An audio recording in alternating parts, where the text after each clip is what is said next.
Assalamualaikum warahmatullahi wabarakatuh. Selamat datang kawan-kawan semuanya di channel Riam Biru. Terima kasih banyak untuk kawan-kawan semua yang sudah berkenan hadir di channel ini. Dan terima kasih juga untuk kawan-kawan kemarin yang sudah memesan bawang goreng Nyai Wiji. Semoga suka, ditunggu pesanannya kembali. Terima kasih banyak. Baik, kali ini ada satu cerita datang dari Mas Amrozi di Depok. Mas Amrozi atau Mas Rozi ini menceritakan tentang sesuatu yang terjadi di keluarganya, terutama berhubungan dengan keluarga istrinya. Jadi di awal-awal menikah dulu, Mas Amrozi sendiri itu menikah sekitar tahun 2009. Ya, dia masih ikut sama keluarga istrinya, masih nebeng di keluarga mertuanya. Awal-awal Mas Amrozi di sana itu tinggal sekitar 3 tahun, dan awal-awal pernikahan semuanya itu berjalan dengan lancar, semuanya berjalan dengan baik. Ya, disambut hangat oleh mertuanya. Mertuanya juga sayang, termasuk mertua yang perempuan ya, nanti yang akan diceritakan. Ini namanya Ibu Sumiati atau Ibu Sumi. Dia itu di awal-awal ya baik gitu ya, kayak ke anaknya sendiri. Cuman ke belakang, setelah kurang lebih sekitar 1 tahun, 1 tahun Mas Amrozi tinggal di rumah tersebut, sikapnya Bu Sumi itu tiba-tiba berubah dalam jangka waktu yang lumayan cukup cepat. Jadi awalnya Ibu Sumi itu terlihat awal banget gitu ya. Setelah diingat-ingat sebelum perubahan sikapnya tersebut, Ibu Sumi itu kepergok, sering diem, sering melamun, bahkan lagi masak misalkan ya, lagi goreng telur dadar, lagi ngegorengin suaminya. Ini sambil ngelamun sampai kecium bau gosong itu dari depan.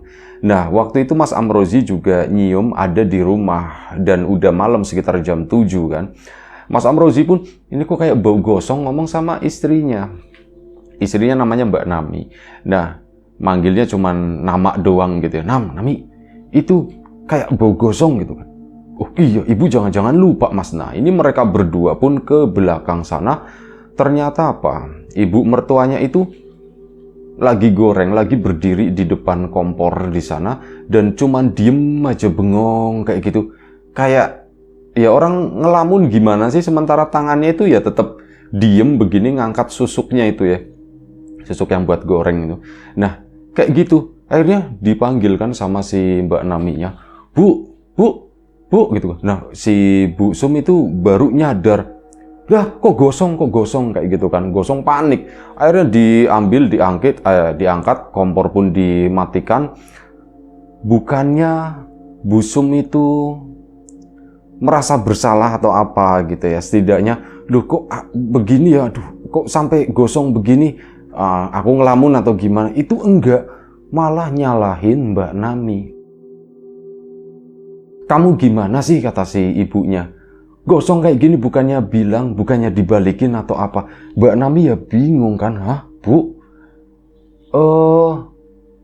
bukannya yang lagi goreng ibu ya, dan aku sama suamiku lagi di depan sana sama Mas Rozi. Terus nyium bau gosong bu kesini, dan ibu yang goreng gitu. Kenapa ibu jadi nyalain aku, kata si Mbak Nami kan. Mas Amrozinya pun ya membela istrinya. Iya bu, betul bu, membelanya pun dengan cara yang baik. Betul bu, tadi aku sama Nami lagi di depan. Sudah, kamu ndak usah ikut-ikut. Langsung dipotong, dan Bu Sum itu langsung marah-marah intinya gitu ya. Ini bikinin lagi, kata si itu ya. Sana bikin lagi, jangan sampai gosong.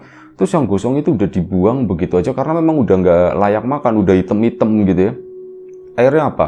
Ya sudah, Mbak Nami pun akhirnya bikinin ini. Bu Sumnya langsung masuk ke dalam sana. Mas Rozinya ya ngobrol-ngobrol nemenin Mbak Nami gitu. Mbak Naminya, Mas kok ibu begitu ya mas ya? Nggak tahu, kata si Mas Rozi. Mungkin ibu lagi banyak pikiran kali. Iya kali ya mas ya. Lah sudahlah, udah kamu nggak usah dipikirin, kamu nggak usah diambil hati, kata Mas Rozinya. Udah selesai digoreng. Akhirnya ini bapaknya tuh pulang. Pas pulang udah ada nasi, kesukaan bapaknya itu kalau malam itu nasi sama telur dadar gitu ya. Nah udah, wah telurnya udah mateng. Nah ibu itu masuk ke dalam kamar kan ke sana. Saat masuk ke dalam kamar, bapaknya kan ganti baju dulu baru mau makan. Nah, setelah keluar dari kamar, ini bapaknya sebelum makan nyamperin Mbak Nami sama Mas Rozi yang lagi duduk di teras di sana. Disamperin, "Nam, ibumu kenapa?" katanya begitu.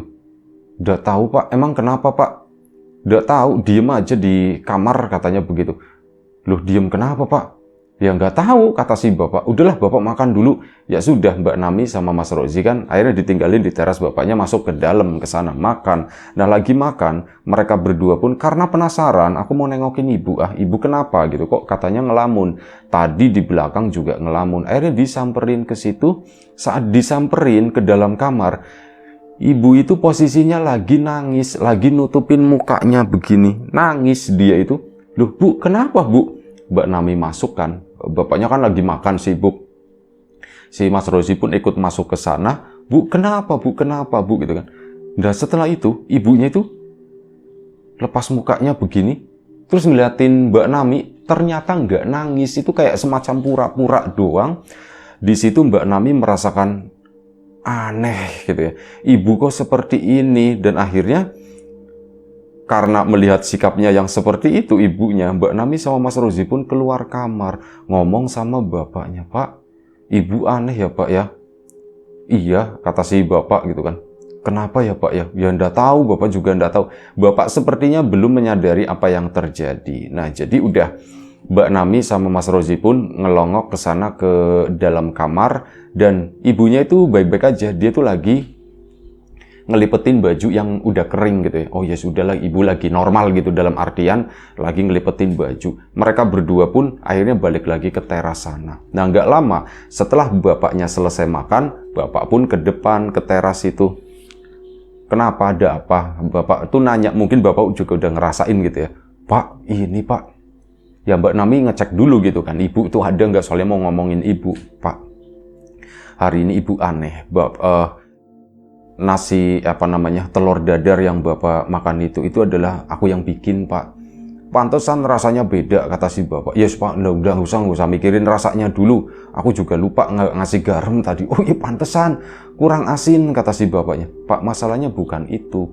Kenapa aku yang bikin itu? Karena ada alasan Pak. Ibu goreng telur dadar buat bapak sambil ngelamun sampai gosong Pak. Ya udah, aku sama Mas Rozi kan ke belakang sana, malah aku diomel-omelin Pak. Dibilangnya, gosong begini ndak bilang, orang ibu dari tadi tuh diem aja begitu Pak," kata si Mbak Nami. Terus ya kata bapak, "Ibu cuman ngelamun doang di dalam kamar situ kan." "Iya, ibumu cuman ngelamun doang. Kenapa sih ya? Lagi banyak pikiran atau gimana?" katanya begitu kan. Akhirnya sudah. Malam itu pun nggak ketemu jawaban atau apa. Yang jelas semuanya itu merasa kalau ibu itu mulai aneh. Dan hari-hari berikutnya pun seperti itu. Dan hal ini tentu saja bikin gak nyaman Mas Rozi gitu ya. Karena misal lagi pulang gitu, deket, terus ngeliat ibunya. Misalkan ibu duduk di ruang tamu di sana sendirian. Ibu itu lagi ngelamun, cuman diem doang, terus dipanggil, Bu. Ibunya ngelirik begini, "Nggak iya, nggak apa, sebelumnya itu baik gitu ya. Rozi baru pulang," katanya begitu. Ramah lah, orangnya tuh rame. Ini tuh nggak, cuman ngelirik doang, terus udah kayak seolah-olah nggak nganggep Mas Rozi baru pulang atau apa gitu ya. Si Mas Rozi pun masuk ke dalam, ya lapor sama Mbak Nami. "Nam, itu ibu kenapa kayak gitu lagi?" "Udah tahu Mas, belakangan sering seperti itu," katanya. Akhirnya sudah. Waktu pun berlanjut dan mereka itu makin meyakini, makin sering melihat. Jadi nggak semuanya ya, jadi nggak selama 24 jam itu ngelamun kayak gitu, nggak. Ada momen-momen tertentu yang kadang memang ibu itu ngelamun. Mbak Nami udah ngajak ngobrol, kalau memang kondisinya lagi normal, ibunya pun diajak ngobrol, ya biasa aja. Bahkan sempat ditanyain, "Bu, ibu belakangan kok sering ngelamun sih?" "Loh, ngelamun apa?" kata si ibu tuh malah kayak merasa enggak pernah melakukan hal tersebut, enggak pernah yang namanya melamun. Bahkan saat diingetin dulu pernah goreng telur itu sampai gosong, Ibunya pun udah percaya, masa sih katanya nggak mungkin lah, kata si ibu itu seperti itu. Makanya Mbak Nami kan bingung, Mas gitu Mas, aku itu udah coba nginget-ngingetin, aku udah coba begini, begitu, tapi ya respon ibu seperti itu, dia tuh kayak nggak merasakan kalau dirinya itu semacam itu. Dan belakangan ibu itu mulai sering marah-marah. Mbak Nami yang sering di rumah gitu kan, itu sering diomelin tanpa sebab. Jadi di awal-awal pernikahan tersebut, di bulan keberapanya, di tahun pertama itu, Mbak Nami itu ada indikasi mulai hamil dan sudah ngobrol sama si Mas Rozi, Mas kayaknya aku hamil gitu kan. Dan di situ ngomong sama ibu mertuanya, Bu, mungkin di waktu yang salah gitu ya. Bukan sama ibu mertuanya, yang Mbak Nami itu ngomong sama ibunya sendiri berarti ya. Itu, Bu, aku kayaknya lagi isi, Bu. Itu ibunya nggak ngerespon dengan senyuman atau wah alhamdulillah atau apa. Itu cuman ngeliatin Mbak Nami, Bu, aku itu lagi isi, Bu. Ibu tuh mau punya cucu, katanya begitu. Terus kata si ibu, nggak peduli, katanya begitu. Jawabnya tuh kayak gitu, nggak peduli. Nggak peduli, itu ngomongnya seperti itu kan menyakitkan ya buat si Mbak Nami sendiri. Akhirnya aku gimana ya, kok kamu ibu kok ngomongnya kayak gitu sih, Bu, sana keluar, katanya. Kata si ibu itu malah diusir, sana keluar, aku nggak peduli. Udah nggak nyebut nama ibu lagi, tapi udah pakainya aku, kamu gitu ya. Aku udah nggak peduli, sana keluar. Itu diusir Mbak Nami. Dari situ ya menangislah, sedih tentu aja, cerita sama Mas Rozi, Mas ibu kok aneh begini, cerita sama bapaknya juga. Dan dari situ bapak juga ternyata mulai memperhatikan. Jadi menurut bapak, ibu itu kalau malam nggak tidur. Kenapa bapak tahu? Soalnya apa? Ibu kalau misal lagi tidur, ini tangannya tuh suka begini-begini sendiri. Dia sambil rebahan, terus tangannya tuh kayak lagi melakukan apa? Kayak anak kecil yang mau tidur dan ya dia lagi membayangkan sesuatu. Biasanya kan ada ritual seperti itu ya. Goyang-goyangin tangan, mainin apa kayak gitu. Nah itu persis kayak gitu. Dan itu dilakukan hampir semalaman. Kadang berhenti begini, terus nanti ibu tiba-tiba duduk gitu ya. Nanti rebahan lagi dan itu kan bikin goncangan di kasur. Nah, dari situ bapak pun kebangun, lalu ini istriku belum tidur, tapi ya memang sesekali ditegur gitu ya. Nggak tidur, Bu. Itu nggak dijawab apapun, cuma merem begitu doang. Nanti melek lagi, nanti seperti itu lagi. Itulah yang dirasakan bapaknya. Kok makin kesini makin aneh ya gitu ya. Dan hal itu pun diceritakan sama bapak. Nah, ada obrolan mulai serius, Pak. Kira-kira ibu kenapa ya, Pak ya? Bapak juga nggak tahu, Pak. Apa nggak perlu kita periksakan, Pak? Katanya begitu kan. Lo mau diperiksakan di mana? Ya aku juga nggak tahu. Mbak Nami sendiri sama Mas Rozi itu nggak kepikiran. Maksudnya ini tuh mau dibawanya ke dokter mana? Kalau sakit perut, sakit kepala, itu kan ya ke dokter umum kayak gitu tuh bisa gitu ya. Ini tuh maunya ke dokter mana? Dokter saraf, psikiater atau apa? Itu nggak kepikiran sampai ke sana. Iya ya Pak ya, bingung ya Pak ya. Nah udah akhirnya dibiarkan kan, hanya dipantau, sama-sama memantau, pokoknya jangan sampai ada sesuatu yang buruk yang terjadi. Dipantau Mbak Nami karena memang di rumah, Mbak Nami pun ya ikutan mantau. Mas Amrozi juga kalau misal lagi libur itu diusahakan udah kita nggak usah pergi dulu gitu ya. Itu memantau, Bapak pun sama gitu ya. Jadi kemana-mana gerak-geriknya itu dipantau sampai kurang lebih sekitar 2 bulan setelah kasus gosong pertama itu yang masak telur dadar ya. Ini suatu malam, Mas Amrozi nggak sengaja, dia udah tidur dari sore harinya dan entah lagi kenapa Mas Amrozi, dia malam itu tiba-tiba itu kepengin aku tuh pengen bangun malam, gak bisa tidur lagi kata Mas Amrozi, dan aku tuh pengen sholat malam katanya. Dan dia pun bangun, turun, terus apa? Ke belakang sana, ambil wudhu dan sebagainya. Saat dia balik lagi, mau ke ruangan sholat di situ, ngelihat ibu mertuanya, ini lagi jalan keluar, lagi buka pintu depan, slep gitu kan. Loh, Ibu malam-malam mau kemana? Pagi-pagi buta jam 1 pagi. Loh, ibu mau kemana? Yang mau sholat akhirnya nggak jadi kan? Bangunin Mbak Nami. Nami bangun katanya. Iya mas, kenapa mas? Ibu keluar katanya. Loh, ibu keluar kemana? Ngantuk-ngantuk dipaksa bangun kan? Akhirnya Mbak Nami pun bangun. Menuju ke kamar bapaknya. Bangunin bapaknya. Pak bangun. Iya kenapa?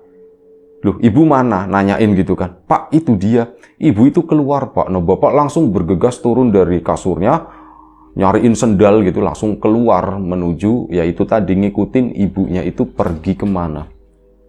Diikutin ya nggak ada bekas, nggak ada jejaknya, ibu kemana ya. Ini nggak tahu, nggak ada. Ini tiga-tiganya, Mas Rozi, Mbak Nami, sama bapaknya. Jadi Mbak Nami itu punya adik, tapi nggak dominan di cerita ini. Cuman ya di rumah itu tuh ada adiknya Mbak Nami lah, laki-laki gitu. Nah ini yang ikut keluar itu Mas Rozi, Mbak Nami sama bapaknya bertiga. Itu nyariin ke sana kemari nggak ketemu. Sampai akhirnya dari kejauhan itu ada sebuah makam di sana. Nah sepintas Mas Rozi itu melihat kayak ada yang bergerak di makam tersebut gitu. Dan akhirnya ngomong kan sama bapaknya, Pak, apa mungkin Pak ibu ke kuburan Pak? Loh, ngapain ibumu ke kuburan sana? Orang ibumu itu penakut, kata ibu mertuamu gitu ya. Itu penakut. Yuk Pak, barangkali Pak. Nah akhirnya Mbak Nami kan nguatin, yaudah Pak, yuk kita cek aja ke sana, kita cek ke sana. Akhirnya dicek, mereka pun menuju ke arah makam tersebut. Dan memang bener kayak ada orang yang lagi seliweran, lagi berjalan di dalam makam sana. Cuman kan karena makam itu agak gelap gitu ya. Nggak terang-terang banget. Yang terang itu di pinggir jalannya di situ. Begitu ke makamnya mungkin ada lampu tapi lampunya mati atau gimana. Jadi nggak full terang.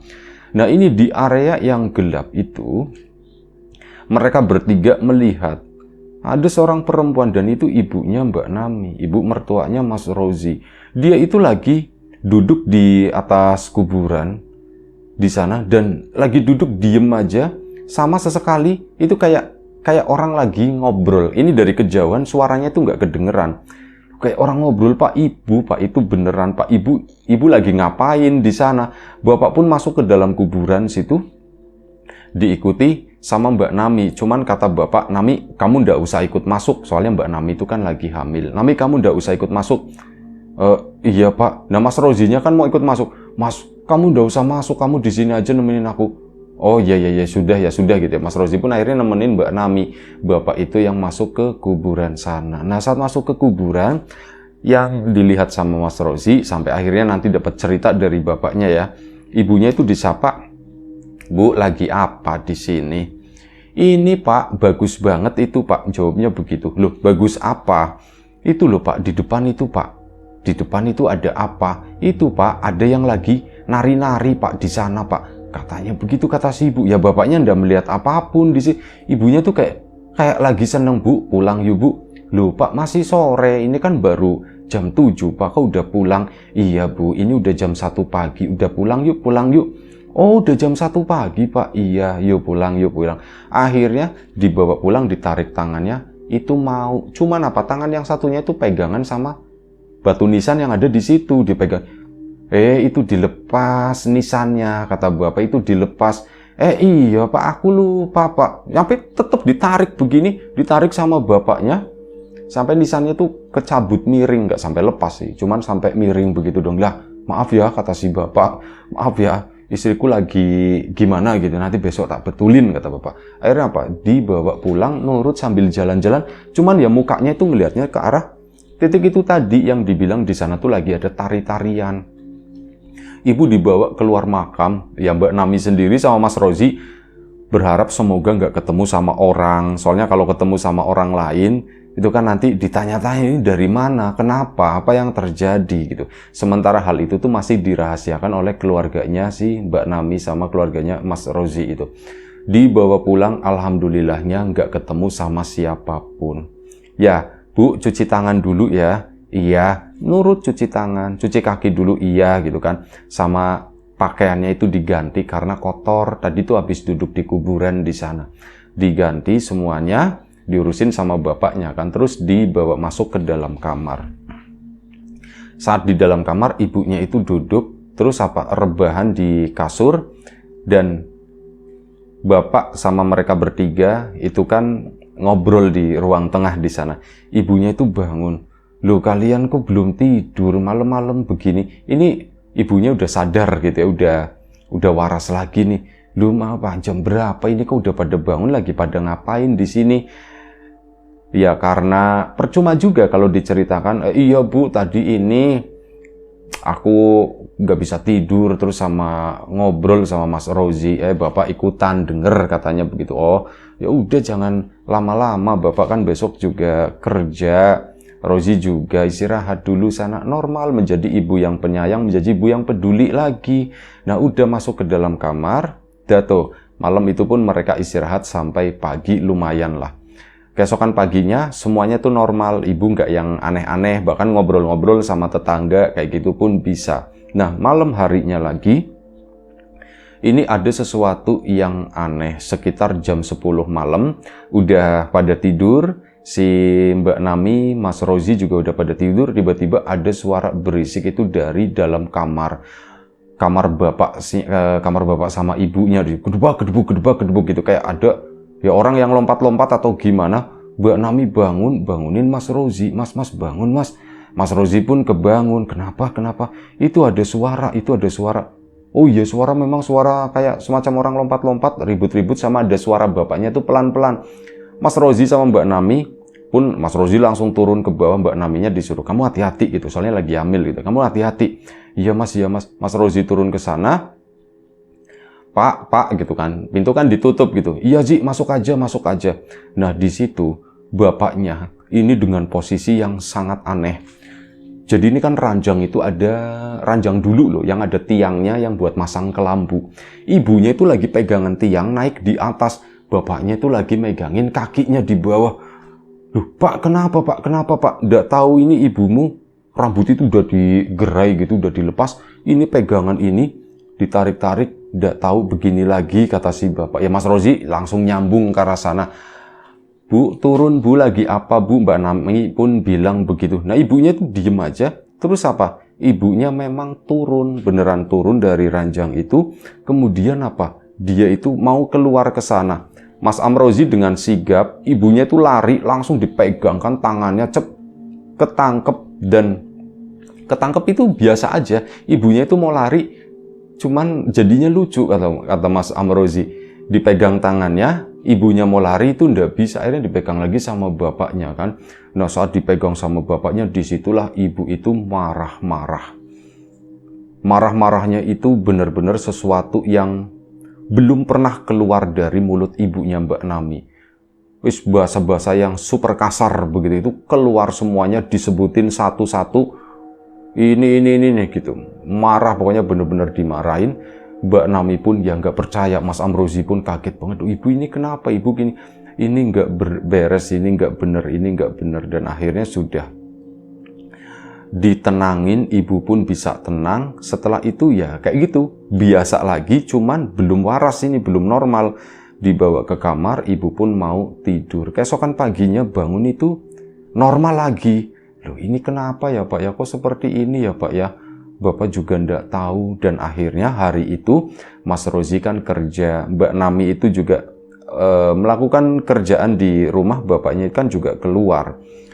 Mbak Nami itu nggak ada kekhawatiran, karena kalau siang itu biasanya biasa normal-normal aja dan ngobrol sama tetangga. Nah, siang itu tuh keluar. Ibu itu keluar dari rumah sampai sore itu belum pulang, sampai jam 4 belum pulang. Mbak Nami mau nyariin juga, ya cuma nanya-nanya tetangga doang. Ngeliat ibu ndak, nggak ada yang ngelihat. "Kenapa Nam? Ibu belum pulang." Tapi ya warga nggak khawatir, karena ya barangkali main di rumahnya siapa gitu. Nah, Mas Amrozi pulang, di situ nggak ada orang kan. Begitu Mas Amrozi pulang langsung, Mas Ibu belum pulang Mas." Waduh, cari kemana ya? Ya udah, Mas Amrozi pun akhirnya keluar, sengaja muter-muter di situ, nanya di tetangga barangkali lagi bertamu atau gimana. Cuman nggak wajar, ini udah jam 5, ibu kok belum pulang, belum mandi soalnya. Dan bapak pun akhirnya pulang. Nah, begitu bapak pulang, ya sudah, sebentar bapak cariin, "Pak, aku udah nyari di sini, tapi nggak ketemu." Bapaknya pun coba cari rute yang lain. dan nggak ketemu juga. Akhirnya bapak pulang bersih-bersih dan sebagainya, nanti dilanjut selepas maghrib kata bapak. Selepas maghrib pun keluar dan kali ini terpaksa melibatkan beberapa warga. Meskipun bapak itu ngomong jangan geger dulu, jangan ngomong ke warga yang lain ya. Ya mereka pun nurut gitu ya. Nyariin lah, ada 5 orang termasuk Mas Rozi itu nyari. Saat nyari tersebut, Mbak Nami kan ditinggal di rumah sendirian di sana. Ini dicariin ke sana menuju ke arah sungai. Nah, di dekat sungai itu, mereka menemukan, karena petunjuk salah satu warga, katanya melihat, itu nggak tahu tadi ada yang jalan ke sana dari sore. Nah, mungkin itu kali. Udah ada rasa khawatir Mas Rozi, tentu aja jangan-jangan nyemplung atau gimana, itu bahaya. Nah, saat dideketin di arah sungai tersebut, di bantaran sungai, ternyata memang benar ibunya itu ada. Dan akhirnya ya dibawa pulang begitu kan, dibawa pulang pun nurut. Nah di situ kan jadi tanda tanya warga, loh kok dari mana gitu, ini rombong-rombong. Cuman ya hanya beberapa warga doang. Mas Rozi pun menyadari, akhirnya warga yang tadi ikut membantu jangan pulang dalam rombongan, kita pulang sendiri-sendiri aja, ini biar ibu sama bapak aja. Jadi kan ya dikiranya habis pergi dari mana mereka berdua begitulah. Itu seperti itu, dan ya akhirnya lumayan meredam gitu ya. Mereka pulang. Saat pulang, Mbak Nami itu kaget bukan main. Loh, ibu katanya. Iya, kenapa Nam gitu. Mbak Nami itu nengok ke belakang sana gitu kan. Loh, kamu kenapa? Pak, Mas, Mas Amrozi gitu. Ibu, gimana? Sama-sama bingung, tapi ibunya udah dibawa masuk dulu di situ, dibersihkan, dan ibu balik kayak kembali normal. Loh, ini jam berapa Pak? Gitu. Dan nanya jam dan sebagainya. Ibu pun mandi dan ibu tuh normal malam itu. Akhirnya apa? Si Mbak Nami pun cerita, Mas, ibu baru pulang Mas. Iya, ibu baru pulang Mas. Emang kenapa? Dari tadi ibu tuh di rumah Mas katanya. Hah? Ibu di rumah dari tadi? Iya Mas. Aku lagi di kamar gitu kan. Aku lagi di kamar lagi tiduran, tiba-tiba ibu tuh ngelongok. Nami gitu kan, sendirian, yang lain pada kemana Nam? Ya aku kasih tahu, yang lain lagi pada nyariin ibu katanya begitu. Loh, orang ibu nggak kemana-mana, kata si ibu itu begitu. Terus ya sudah tak ikutin, cuman ibu sibuk di belakang sana di dapur. Akhirnya aku masuk lagi Mas, itu ibu udah pulang dari tadi. Orang ini baru ketemu kata si itu kan. Dan akhirnya mau ndak mau dari pihak keluarganya Mbak Nami pun nyari orang yang mengerti, dan kebetulan gak jauh dari tempat tinggalnya itu ada orang yang bisa lah begitu ya. Dan akhirnya dilakukan ritual, ini gak dijelaskan secara mendetail, tapi kurang lebih memakan waktu sekitar 2-3 minggu. Kondisinya ibu pun beranjak mulai membaik begitu ya, sampai akhirnya sekitar 3 minggu itu tadi, alhamdulillah ibunya Mbak Nami itu sembuh. Dan konon katanya itu kayak, ya gampangnya orang ngomong itu kayak semacam kesambetnya di mana ndak tahu gitu ya, pokoknya kesambet. Ya bisa, ya mungkin tempat-tempat yang pernah dikunjunginya, di kuburan atau di pinggiran bantaran kali sana kayak gitu. Konon katanya semacam itu. Dan setelah diobati itu tadi, alhamdulillah ibunya Mbak Nami pun normal. Tapi memang sesekali itu masih suka kumat, suka marah-marah tanpa alasan yang jelas. Ya sabar-sabar aja buat keluarga, karena marah-marah itu akan cepat berangsur hilang, mungkin dalam kurun waktu sekitar 1-2 jam. Itu aja satu cerita dari Mas Rozi di mana tadi ya, di Depok ya. Mas Rozi, terima kasih banyak. Kawan-kawan di rumah juga terima kasih banyak atas support dan dukungannya, apapun itu. Kawan-kawan subscriber, kawan-kawan membership, kawan-kawan yang udah kasih support dalam bentuk super thanks ke Riam Biru, kawan-kawan yang udah ngasih like, udah nge-share ke yang lainnya, kawan-kawan yang udah ninggalin komentar juga terima kasih banyak. Doa terbaik dari kami untuk kawan-kawan semua, semoga selalu diberi kemudahan dalam hal apapun, termasuk kemudahan dalam hal rizki. Yang sakit segera diberi kesembuhan, yang sehat tetap dijaga kesehatannya. Terima kasih yang sudah memesan bawang gorengnya Wiji, termasuk support-support lain, terima kasih banyak. Jaga kesehatan kawan-kawan semuanya. Assalamualaikum warahmatullahi wabarakatuh.